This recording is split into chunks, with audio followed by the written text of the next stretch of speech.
aqui, mais um programa da Deep in Surf.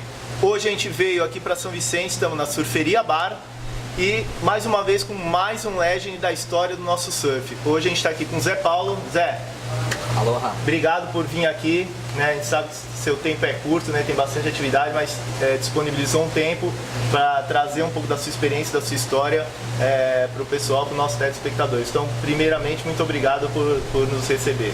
Queria agradecer pela oportunidade e é sempre um prazer estar em São Vicente, não só pela minha família, mas pelos meus amigos e por toda a história que essa cidade tem junto à minha história. Zé, onde é que você está morando hoje e quantos anos que você está? Eu estou morando na praia de Camburi, em São Sebastião, moro lá desde 1990. Eu fui o primeiro surfista profissional a morar no Litoral Norte. No Litoral Norte, né? Não é só em Camburi. Litoral Norte. E nessa época era bem interessante que as únicas informações que a gente tinha do mundo exterior era através do jornal A Tribuna, que ficava numa corrente e um cadeado no bar do Davi, no canto esquerdo da praia de Camburi, e um orelhão quando funcionava e quando a fila era pequena. Tinha internet lá? Nem tinha, né? Internet nem pensar nesse tipo. Ter um telefone fixo já era a coisa mais maravilhosa do mundo naquela época. Bom, Zé, vamos ir lá pro começo da sua carreira, né? Aqui em São Vicente. Quando você surgiu o seu interesse pelo surf, né? A gente sabe que você veio de São Paulo, né? Queria que você contasse como foi essa sua vinda de São Paulo para cá e como surgiu o teu interesse, você estando aqui, como surgiu o interesse por surfar e quem eram as pessoas que te espelharam, né? Que se você teve algum ídolo local, nacional, gringo que te espelhou e te fez essa vontade de entrar para esse mundo do surf. Então, bem interessante porque desde jovem, quando eu morava em São Paulo, eu via alguns carros passando com prancha em cima, eram muito poucos nessa época e me chamava muita atenção. Eu sempre pedia para minha mãe comprar uma camisa que tivesse um desenho de um surfista. Eu sempre fui simpatizante, mas eu nunca tinha sido praticante. E eu tive que mudar para a Baixada com 11 anos de idade, porque eu tinha um problema de saúde, eu tinha sopro no coração, eu não podia fazer atividade física. Até chegar na Baixada, conhecer o Ramiro e o Peixe na minha classe na 5ª série do Colégio Brasília. E eles realmente foram os que me incentivaram a surfar. Minha primeira prancha eu comprei com o Peixe e ele que me empurrava na onda para mim ficar de pé. E daí, Zé, quando você começou a ir pra praia, começou a surfar, quem eram os caras de São Vicente? Que pegavam onda aqui, que você olhava e falava, pô, o cara é bom, você começou a se espelhar neles no surf. Quem que eram esses nomes que tinham aqui?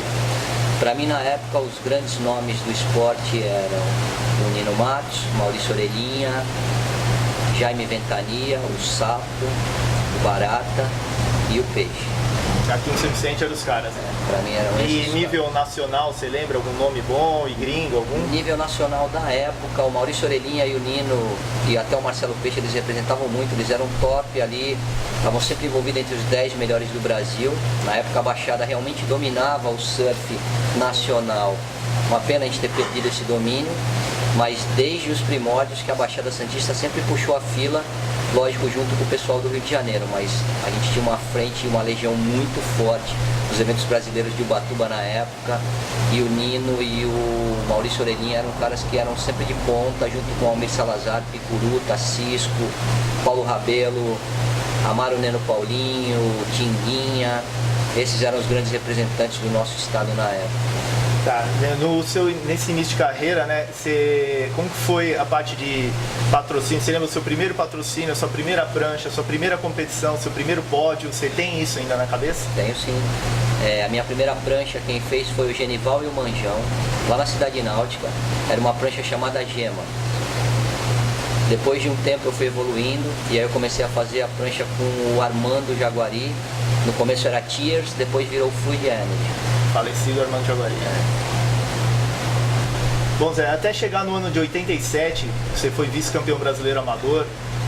Como que foram as competições para você? Como foi sua trajetória para chegar até lá? Competições regionais, competições nacionais, você foi disputando até você chegar em 87 como vice-campeão brasileiro amador? Na época o circuito amador era muito forte. Pode-se dizer que naquela época era até mais forte do que o circuito profissional, porque tinha muito mais etapa e nós, como nova geração, estava tendo muito investimento, muita aposta das grandes marcas nessa geração que vinha com um surf mais moderno, mais inovador, com uma outra visão, uma visão mais ampla e com mais oportunidades de viajar internacionalmente. E você chegou a competir bastante, ou não, em circuito vicentino, circuito santista? Sim. Na época acho que tinha Natural Art, Lightning Bolt, esse circuito, você chegou a competir em todos esses? Eu fui o primeiro campeão da primeira etapa do circuito ASBS, Associação de Surf da Baixada Santista, que hoje é a Federação Paulista de Surf. Eu fui campeão do circuito Session Lines, eu não me lembro o ano agora, com etapas na Praia de Itararé, em Itaquitanduva. Foram 3 etapas, se não me engano. Eu ganhei 2 delas que foram em Quitanduva e uma teve em Itararé. Essa eu acho que eu não fui bem, mas eu acabei sendo campeão do circuito. Provavelmente o Sapo dele deve saber qual foi esse ano que ele deve ter isso, porque na época ele que organizava o circuito, ele que fomentava o esporte. Se não me engano, ele era até o presidente da associação naquela época. Tá. E daí, Zé, chegando em 88, você disputou o Mundial Amador em Porto Rico, né? Se eu não me engano, foi o ano que o Fabinho foi o campeão mundial amador em Porto Rico. Queria que você contasse como foi essa experiência, disputar esse Mundial, vocês ficarem em terceiro por equipe lá, e os surfistas que estavam na época, eram os nomes que foram, que era a equipe brasileira que você estava junto. Então é bem interessante a gente falar do Mundial Amador de Porto Rico, porque muita gente fala no Brazilian Storm, o Brazilian Storm, o Brazilian Storm, e não é querer puxar esse título para nós, mas sem dúvida nenhuma, a nossa geração foi a que realmente derrubou a porta. Um resultado muito importante na época eram as Olimpíadas do Surf Mundial. O mundo inteiro se reunia com novos talentos, toda a nova geração, todas as maiores promessas do esporte do surf mundial. Tínhamos poucas condições, pouco apoio e éramos considerados os patinhos feios da equipe. Isso é que foi interessante, porque o pessoal do Rio de Janeiro ficou com o Marcos Conde, que era o Ricardo Tatuí, o Fernando Bolha, o Rico de Souza, Brigitte Maier e o Rodrigo Rezende. Ficou o pessoal de Santa Catarina ali com o Avelino Bastos, Teco Padarates, Neco Padarates e Pio Pereira. Eu lembro na época, ficaram todos com o Avelino. E eu lembro até hoje que logo após o desfile sobrou a gente na calçada. Eu, Fábio Gouveia, Wagner Pupo e o Pardal, que era nosso técnico e nosso treinador na época. E essa era a nossa equipe, a equipe dos patinhos feios, que trouxeram o melhor resultado depois. É bem legal essa história. E Zé, logo depois, em 91, você foi vice-campeão brasileiro profissional, né? Esse aí foi o melhor momento da sua carreira? Você considera o seu título mais importante, o melhor momento da sua carreira? Como vice-campeão brasileiro do surf profissional? Sim. A única pena, o único sentimento não legal que eu tenho é que a decisão, ela aconteceu numa condição simplesmente inaceitável para os padrões pelo dia de hoje, pela importância da disputa do título. Aconteceu na Praia dos Artistas, em Natal, uma praia que nem é tradicional para o surf, com ondas de meio metro, a maré seca, um vento super forte. Eu tinha acabado de voltar da Indonésia, eu tinha ficado 3 meses lá treinando, e essa foi uma das coisas que me incentivaram a não mais competir. Por quê? Porque eu fui muito feliz e sou muito grato pelo meu vice-campeonato. Eu tinha acabado de voltar da Austrália, eu morei 1 ano na Austrália em 1990, voltei, era trialista, tá? E quando eu era trialista nessa época, eu tinha que vir da primeira fase de todos os campeonatos. Você corre atrás, depois enfrentava os back 14, depois enfrentava os top 16. Então era uma jornada muito longa em todas as etapas, eu sempre fui semifinalista ou finalista. Ganhei o Seaway Classic, eu fui o primeiro surfista nesse ano de 91 a vencer a primeira etapa da Abrasp realizada no nordeste do país. Foi na Praia do Pupi, em Recife. Tá? E o mais interessante de tudo é que foi uma final contra o Felipe Dantas, foi uma semifinal contra o Picuruta, no auge do Picuruta, que pra mim, assim, eu ter conseguido vencer o Picuruta, que era o meu ídolo, pra mim foi a maior vitória que eu pude ter nesse ano. É um cara que me inspirou muito, é um cara que eu aprendi muito e que eu aprendo até hoje.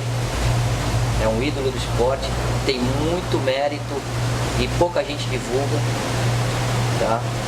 Mas o mais interessante de tudo foi que isso me motivou a ir atrás das ondas perfeitas, porque o que estava acontecendo? Eu vivia um ano inteiro viajando atrás de marola e onda ruim.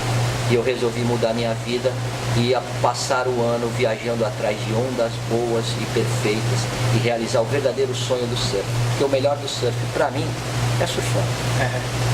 E Zé, aqui o pessoal de São Vicente, você já deve ter escutado isso, eles têm alguns falam que você competiu muito na sua vida, né?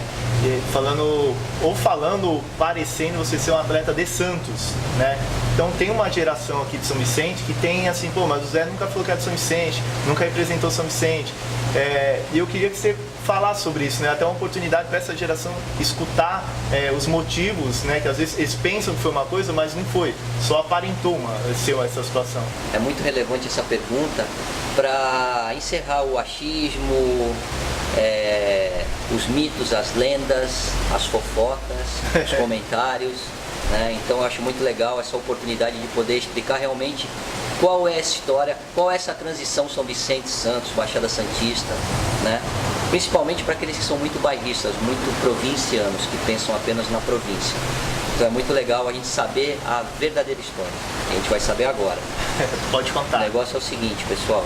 Quando eu comecei a surfar, eu era o surfista que morava mais longe da praia do que qualquer surfista em São Vicente. Eu fui o cara que tive as maiores dificuldades e adversidades que alguém pode imaginar para se tornar um surfista. E isso é que me dava força para ser cada vez mais forte, para pedalar quilômetros e quilômetros numa Frei Gaspar toda de paralelepípedo, porque não tinha atalho, para conseguir chegar na praia de Itararé, surfar o dia inteiro comendo cuca e x-miséria, tá? Então a história real é a seguinte: era o surfista que morava mais longe da praia e precisava de algum amigo que eu pudesse deixar a prancha na casa dele, porque na época as pranchas eram muito grandes e pesadas. Eu era uma criança, então eu não tinha condições de trazer essa prancha de bicicleta. E eu não tinha companhia para vir para a praia. Ninguém surfava no meu bairro, não existia surfista na cidade náutica na época. Ou melhor, existia um surfista, o Lawrence, tá? Só que eu não conhecia ele, ainda não tinha afinidade com ele. E tinha ali o Genival, o Manjão, os caras começaram a fazer pranchas, mas eles já não surfavam com tanta frequência. E aí o que acontece? Eu comprei a minha primeira prancha do Peixe, que estudava comigo na 5ª série da escola. Comecei a deixar a prancha na casa dele. O problema é que toda vez que eu chegava lá, ele estava surfando com a minha prancha. E aí quando eu ia surfar com a minha prancha, ele falava assim, aí, ele me empurrava em umas 3, 4 ondas, eu vinha lá da cidade náutica pedalando, ele me empurrava em 3, 4 ondas, e depois ele falava, pô, deixa eu te mostrar como é que faz. E sumia com a minha prancha e só voltava no final do expediente quando eu já estava indo embora. Aí eu resolvi, lógico, tirar a prancha da casa dele. E levei para casa do Danix. E comecei a deixar a prancha na casa do Danix, que era um moleque pequenininho, que tivemos muitas oportunidades juntos, ele cresceu comigo. Quando eu mudei de escola e mudei para o Educandário São Gabriel, porque realmente o Brasília estava um ambiente um pouco complicado para mim. Era muita briga, muita confusão, muita droga na época. E a minha mãe falou, pô, agora tu vai para um colégio de freira. E aí eu fui para o São Gabriel e lá, com o Danix aconteceu a mesma coisa. Era um cara que só aprontava, tinha sido expulso da escola, foi para o colégio de freira também. E aí a gente começou a ter uma afinidade e eu comecei a deixar minha prancha na casa dele, que ele morava perto da praia. E depois de um tempo, devido à nossa idade, eu era um pouco mais velho que ele, eu tive uma relação muito boa com o Rogério Alemão. E a gente competia nos mesmos eventos, a gente viajava junto, a gente começou a fazer muita coisa junto. E como ele morava de frente para a praia, eu comecei a deixar a prancha na casa dele, que era bem ali no final da Presidente Wilson, com a praia, bem ali no curvão ali. Era perfeito, eu chegava de manhã, a mãe dele, muito gente boa, sempre preparava uma comida pra gente, enfim. Além dele me ajudar guardando a minha prancha, ele ainda me ajudava com uma comida, eu podia descansar junto com ele e a gente passava o dia inteiro junto surfando. Então ele virou meu melhor parceiro, meu melhor amigo na época. E depois de um tempo, ele mudou para um outro apartamento de frente para o Quebra-Mar de Santos. E como eu já deixava a minha prancha na casa dele, como eu já fazia parte da família, a minha prancha foi junto. E eu também. Então eu comecei a vir lá da Cidade Náutica, eu demorava mais ou menos, para vocês terem uma ideia, 1h e 10 de bicicleta pedalando até chegar no Quebra-Mar para poder pegar onda. E muitas vezes eu chegava lá, ele ainda estava dormindo, eu acordava ele, a gente treinava Ele vinha embora para casa e eu continuava treinando, porque o meu percurso era muito longo, então eu tinha que aproveitar ao máximo, porque eu não ia conseguir voltar de novo para pegar um final de tarde. Então o meu momento, ou eu ficava o dia inteiro na praia, ou eu surfava muito tempo para poder voltar para casa e almoçar. E eu voltava super cansado, era mais 1 hora de pedalada de volta, além do risco na rua. Mas isso nunca me desanimou, isso nunca me desmotivou. Quantas vezes eu não fui para o Guarujá correr etapas do circuito amador e no final eu ganhava o campeonato e eu não tinha carona porque eu ia de bicicleta, eu tinha que vir com a minha prancha, eu tinha que vir com a minha premiação, eu tinha que vir com o meu troféu. Quantas vezes eu voltei para casa sem o meu troféu, sem a minha premiação, porque eu não conseguia carregar de volta? Mas isso nunca me desanimou, isso nunca me desmotivou. E isso é que me deu força para hoje ter conhecido os 4 cantos do planeta, ter desbravado muitas ondas, ter sido referência para muitos atletas e ter fortalecido a carreira e o esporte de uma forma geral no Brasil. E daí foi por essa convivência maior com o Rogério Alemão, que era de Santos, você começou nos campeonatos, surfar muito em Santos, treinar muito em Santos, e essa ficou a imagem que você estava mais ligado a Santos que a São Vicente, né? Sem dúvida nenhuma foi uma coisa natural. Eu surfando, a minha prancha estando no quebra-mar, me motivava a surfar no quebra-mar. Com isso eu fui fazendo uma grande amizade, eu fui muito bem recebido pelo Picuruta, pelo Almir, pelo Kizumba, pelo Edu Buran, pelo Adilson, pelo Frank, pelo Neguito, pela nova geração que foram os meus melhores amigos da época, que é o Alexandre Piola, Fernando Macaco, Daniel Miranda, falecido Bocão, o próprio Rogério Alemão, enfim, era essa galera que era minha turma naquela época. E como eu andava com a turma de Santos, naturalmente a própria imprensa, o próprio comentarista, o próprio locutor do evento, ele já dava indícios de que eu era santista. Por quê? Porque eu estava com toda a galera de Santos e porque a gente só andava junto, a gente andava muito junto nessa época, a gente era muito unido. E mais do que o bairrismo, mais do que a província, mais do que seja Santos, São Vicente ou Guarujá ou Praia Grande, o que vale é ser da Baixada Santista. E mais ainda é ser amigo, é amizade. E o que fortaleceu a todos, na verdade, e o que fazia com que conquistássemos bons resultados, é porque uns torciam muito pelos outros, e a favor, não contra. E isso dava muita força para toda a equipe. Quando um não se dava bem, sempre um de nós se dava bem, porque a nossa energia era muito boa e concentrada em coisas positivas para todos. Então, e você vê, né, Zé? Às vezes tem coisas que nunca nem saíram da sua boca, né, o de Santos. São outros que acabam falando, né, que a gente disse, o locutor, alguém do campeonato, tudo, e o pessoal fica com essa imagem. E, inclusive você tem título, se eu não me engano, da Prefeitura de São Vicente, né? Você recebeu, acho que na Câmara de Vereadores, quando você foi vice-campeão brasileiro, eles te chamaram para entregar como cidadão de São Vicente. Teve isso, não teve essa passagem? Eu fui o primeiro atleta da modalidade surf, se não atleta esportivo na cidade, a ser condecorado pela Câmara Municipal por unanimidade. Inclusive na época o Márcio França, hoje atual governador de São Paulo, ele era vereador também aqui em São Vicente, tem a assinatura dele e de todos os outros vereadores. Uma condecoração para a modalidade surf, que na época existia um preconceito enorme. Então aí foi a quebra do paradigma, a quebra da barreira para o surf de São Vicente. Então eu acho que a minha maior colaboração, a minha maior participação para o surf de São Vicente foi ter vindo da cidade náutica, sendo o atleta que morava mais longe do que qualquer outro surfista em São Vicente, nunca ter desistido e ter mudado a imagem junto à política local. Ser reconhecido pelos políticos que tanto tinham preconceito com o nosso esporte, pela sociedade de uma forma geral, não só os políticos, como um atleta. E dali que a coisa começou a mudar. Não era mais um garoto de praia, não era mais apenas um surfista, e sim um atleta que representa uma modalidade que é o surf. Zé, voltando para as competições, como foi a sua entrada em etapa do circuito mundial? Que etapa que você disputou? Como foi para você correr o circuito mundial também, em paralelo ao circuito brasileiro e paulista que você corria? Eu corri várias etapas do circuito mundial. Nessa época do circuito eu viajava muito com o Tinguinha e com o Paulinho do Congo. A gente ficou um tempo em Jeffreys Bay junto, pegamos altas ondas juntos lá. eu corri Pipe Master, eu corri Country Feeling, Billabong Country Feeling, Jeffreys Bay. E os campeonatos do Havaí assim, né, meu? A gente se inscrevia para poder ter a oportunidade de surfar sozinho o pipeline, de surfar sozinho o Sunset. 30 minutos em pipe com mais 3 tá bom, né? Porque o localismo era muito pesado na época. Hoje em dia o Havaí é uma Disneylândia, tem um mega crowd, mas todo mundo pega onda, ninguém te expulsa de dentro d'água, entendeu? Antigamente era muito mais selvagem, muito mais inóspito, muito mais... A cultura dos black trunks, ela era muito mais intensa, entendeu? Não existia a lei. Hoje em dia, se o cara te bate no Havaí, ele vai preso. Naquela época, quem fazia a lei eram os surfistas locais, apoiados pela polícia. Sim. E nesses longos anos de competição que você tem, quem eram os competidores assim, que você achava os mais difíceis? Não significando que eram os que ganhavam de você toda hora, mas que eram aqueles que quando você via na bateria o seu nome com eles, falava, puta, esse cara é um competidor chato para competir. Cara, os caras mais difíceis na minha época, eram o Picuruta Salazar e o Almir, o Tinguinha,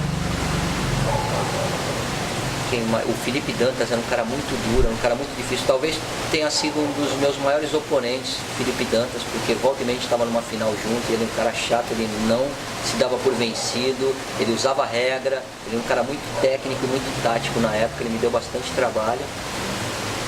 E o Ricardo Toledo também competia muito bem, Ricardo Tatuí é um cara muito bom, o Fábio Gouveia foi um cara que a gente fez muitos embates aí, tivemos muitas competições que a gente ficava dividindo o primeiro e segundo. E o Teco Padarates também teve um momento dele. Zé, como é que foi pra você a decisão de parar de competir profissionalmente, né? Eu conversei com alguns ex-profissionais e deu um baque assim quando parou. Mas você logo teve uma aproximação com a Billabong e começou a desenvolver alguns projetos com eles, né? Na verdade, eu já vinha planejando essa mudança, não foi nenhuma parada, né, na verdade. Porque eu já vinha viajando há uns 2, 3 anos seguidos no circuito brasileiro de surf e despendia tempo, eu ficava sempre limitado àquele calendário, às vezes eu queria viajar para pegar ondas boas em alguns outros lugares como a Indonésia, o Havaí ou o Tahiti e não dava janela, porque sempre tinha uma etapa do circuito, seja estadual ou seja nacional. E eu percebi que a gente investia muito dinheiro, muito tempo e só pegava onda ruim. E aí eu resolvi investir todo o meu tempo, todo o dinheiro dos meus patrocinadores para realmente surfar ondas boas. E aí eu parei com a minha fase de surfista competidor, de atleta profissional competidor e continuei como atleta profissional free surf, que na época era muito valorizado. Existiam as revistas Fluir, Hardcore, Inside e os patrocinadores tinham muito interesse que a gente fizesse parte de grandes matérias, de grandes reportagens, porque isso dava resultados e maior visibilidade do que qualquer campeonato da época, porque, como eu falei, a maioria dos campeonatos eram em ondas pequenas e ruins, e as ondas que a gente ia surfar pelo mundo afora eram ondas grandes e perfeitas, então gerava muito conceito, muita reportagem, muita propaganda, você aproveitava muito desse material. E eu fui muito bem sucedido nessa época como free surf, eu tive a oportunidade de cruzar o Pacífico velejando, fazendo todas as ilhas do Havaí e indo para o Tahiti, descobrindo Teahupa em 1997. Eu descobri vários picos na Indonésia, eu fiquei muito tempo na Indonésia, eu tive um barco na Indonésia, eu morei por lá por muitos anos, eu fui um dos primeiros surfistas, acho que o primeiro brasileiro a ter um barco, era um saveiro de 60 pés, a fazer surf charter na Indonésia, a descobrir muitas ondas em Lombok, na ilha de Java, até na própria ilha de Sumatra. Eu desbravei muita coisa, porque me sobrava tempo para isso. E eu tinha investimento de patrocinadores de empresas que queriam mais reportagens e fotos, tanto para divulgação das marcas, como para divulgação, como ferramenta de marketing nas reportagens das revistas. Então, naquela época, o free surf ele era até mais valorizado do que um atleta competidor. E o que mais me motivou, na verdade, foi a busca da onda perfeita, porque eu não aguentava mais pegar onda ruim. E daí você começou a desenvolver, foi em paralelo ou foi depois um trabalho com a Billabong? Depois de um tempo já morando na Indonésia, no ano de 2001 teve aquele atentado terrorista, onde foi praticamente devastado toda a parte do turismo, todo mundo alarmado, ninguém mais queria ir para a Indonésia. E nessa época eu tinha uma agência de turismo também. Eu vendia todos os barcos de todas as ilhas da Indonésia, o camp do Bob de Giland. Eu tinha todos os tipos de passagem aérea para a Indonésia inteira com a Garuda. Eu tinha uma relação muito boa com essa parte de guia. Eu era guia de muitas empresas, muitas agências de viagem focadas no surf aqui do Brasil. Eu recebi essas pessoas lá na Indonésia também. Então eu estava muito bem estabelecido. Só que depois desse atentado terrorista o turismo sumiu e eu recebi uma boa proposta da Billabong. Quando a Billabong assumiu a América do Sul, eu fui o primeiro funcionário a ser contratado pela Billabong Austrália para tocar a América do Sul. E a prioridade deles na época era fomentar o esporte com eventos e fomentar o esporte com atletas da nova geração. Legal. E daí na sequência você teve uma aproximação com a WSL, né? Você teve envolvimento com eventos, parte de comentarista, de trazer eventos no Brasil. Como é que foi também essa parte? Foi bastante interessante porque o surf brasileiro começou a se destacar. O mais curioso é que mesmo na época que a gente não ganhava muita coisa, mas as transmissões começaram a ser feitas pela internet. Nós fomos alguns dos pioneiros a trabalhar com esse tipo de transmissão. Eu, Mano Zil e o Graham Stapelberg, que hoje é o vice-presidente de marketing da WSL, que trabalhou comigo na Billabong muitos anos. Ele era vice-presidente de marketing mundial da Billabong também. E ele me convidou para começar a fazer as transmissões em português das etapas da Billabong. Até que o projeto foi se expandindo e eu comecei a fazer o circuito por completo. Legal. E também envolvimento de trazer eventos, tinha de organizar eventos, de vender eventos para a WSL, tinha essa parte que você desenvolvia também? Não, na verdade o que eu desenvolvia eram os eventos da Billabong, que envolvia a WSL também em algumas etapas, mas eu fazia toda a categoria de base. Eu fui patrocinador de várias etapas ou de vários circuitos da CBS, da Confederação Brasileira de Surf. Eu patrocinei a Seleção Brasileira de Surf em muitas etapas do ISA Games. Eu fiz o Billabong Pro Junior. Eu trouxe as primeiras etapas do WCT feminino para o Brasil com o Billabong Girls Pro. Eu patrocinei etapas do WCT em Imbituba, que era o Nova Skin, apresentado pela Nova Skin, que era o Billabong Pro também. Depois a gente levou para o Rio de Janeiro essa etapa, para o Billabong Rio Pro. Eu fui o responsável pelo primeiro centro de treinamento e formação de atletas na América do Sul, com estrutura de cinegrafista, nutricionista, preparador físico, realmente preparando atletas, preparando a nova geração. Dentre eles, os que passaram por esse projeto foram Felipe Toledo, Peterson Crisanto, William Cardoso, Pablo Paulino, Silvana Lima, Maia Gabeira. Todos esses atletas passaram por esse projeto. Thomas Hermes. Bom, bem legal. Zé, nossa entrevista está chegando ao fim. Eu queria aproveitar toda a sua experiência, seu conhecimento no mundo do surf, você deixasse um recado para a galera que está assistindo, tanto para sua geração que está podendo te rever, né, que não tem muita proximidade, quanto para a nova geração do surf que está começando. Queria aproveitar essa sua experiência, todo o seu conhecimento com o surf, se você pudesse deixar um recado para a galera. Cara, o meu recado maior é que você nunca deve desistir dos seus sonhos. Eu era o cara que tive a maior dificuldade que você pode imaginar para se tornar um surfista. E ao invés de eu me enfraquecer com essas dificuldades, elas foram me fortalecendo. Tá? Então o mais importante é você acreditar e trabalhar para que os seus sonhos se realizem, porque nada cai no céu. Entendeu? Então trabalhe duro, acredite no seu sonho, seja um cara legal, positivo, procure evitar falar mal das pessoas, entendeu? Porque tudo que você planta, você vai colher. E eu fui um cara muito privilegiado de poder ter um caminho muito iluminado, de sair lá da cidade náutica, ser um surfista que morava mais longe de todos os surfistas de São Vicente. E com a minha bicicleta, eu rodei o planeta. E não foram poucas vezes, não foram várias vezes. Fui muito bem sucedido como surfista competidor profissional, como free surf, como integrante do marketing da Billabong na América do Sul, como comentarista da WSL, enfim, todos os meus sonhos se tornaram realidades. Hoje, lógico, existe uma renovação. Continuo realizando meus sonhos hoje com outros projetos. Tá? Sou muito grato a tudo que eu vivi e se eu pudesse eu faria tudo novamente. Então, todo mundo tem dificuldades, todo mundo tem obstáculos, mas a partir do momento que você acredita e que você se empenha, vai dar certo.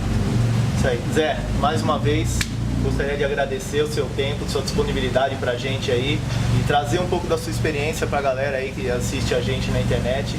Mais uma vez, muito obrigado. Legal, foi um prazer. Aloha. Valeu, galera. Até a próxima.